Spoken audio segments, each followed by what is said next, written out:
Somerset won their first home game of the NatWest T20 Blast season in a thrilling encounter against Hampshire in Taunton, which went down to the very last ball before the home side took victory by 1 run. Having lost the toss, Somerset were put in, and with Marcus Trescothick missing through a groin problem picked up in the recent LV County Championship win over Sussex, it was Chris Jones who opened up with Craig Kieswetter. They took the score to 19 before Jones lost his middle stump at the end of the second over to Chris Wood to leave the score on 19 for 1 off 2 overs. Peter Drigo came in next, and despite some fairly tight bowling, the pair took the score to 45 at the end of the power play. Trigo came into this game off the back of a personal best 94 not out against Glamorgan in the last T20 at Taunton, and although he took a little while to get going, he was soon back into his stride, and at the halfway stage he and Kieswetter had taken Somerset to 80 for 1. The 100 came up at the end of the 13th over, and in the 14th Trigo smashed Sean Irvine for a first 6 of the innings to take him to his 50 off 33 balls.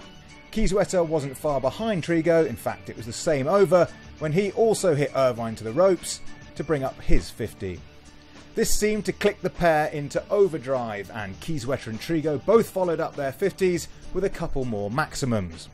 The end of the 15th over saw Kieswetter try to work Vince to fine leg, only for the ball to find a running Jimmy Adams. He'd taken the score to 134 with Trigo and hit a valuable 57 off 43 balls. Trigo followed in the 17th over when he was yorked by Kyle Abbott.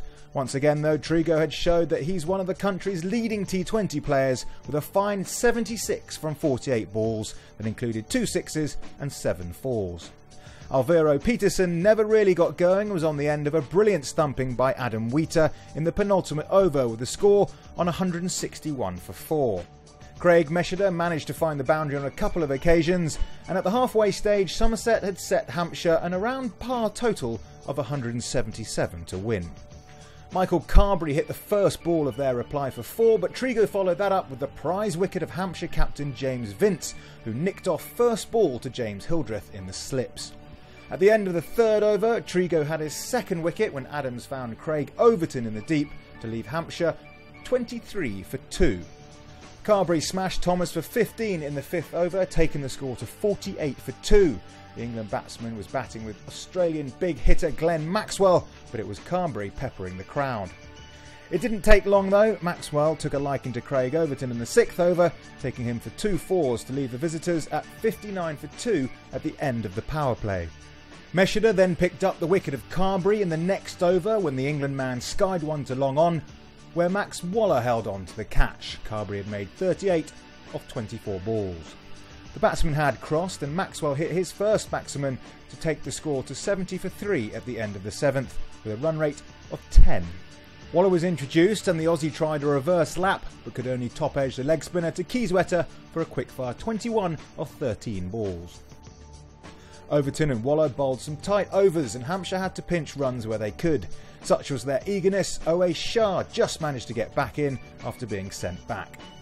A big hit was needed to get Hampshire back on track with the run rate, and Shah managed it, although this shot cleared the ropes only thanks to Peterson nearly pulling off a great catch, only to end up tipping it over the rope for a maximum. The 14th from Waller only went for 5 runs before Mesheder so nearly had the dangerous Irvine caught and bowled. And what happened next ball? Yep, as is so often the case, Irvine hit Mesheder straight back over his head for a 6. By the time the 15th over started, Hampshire needed 54 from 30 balls, but Wheater was at the crease, and he and Irvine took 11 off Thomas's next over to bring the runs required down to 43 from 24. Dirk Nannes only went for 5 runs in his next over before Thomas picked up the big wicket of Irvine, who could only find Jones in the deep. Thomas was on for his 2nd hat-trick in 3 days when he had Matt Coles caught first ball. Alas, he couldn't get Wheater out despite the wicketkeeper doing his best to lose his wicket in the next over when he skied a Nannes delivery only for it to be dropped by Trigo. Amazingly, Will Smith was dropped next ball when he clipped one to Peterson on the boundary. What happened next would have had both Peterson and Trigo's hearts in their mouths.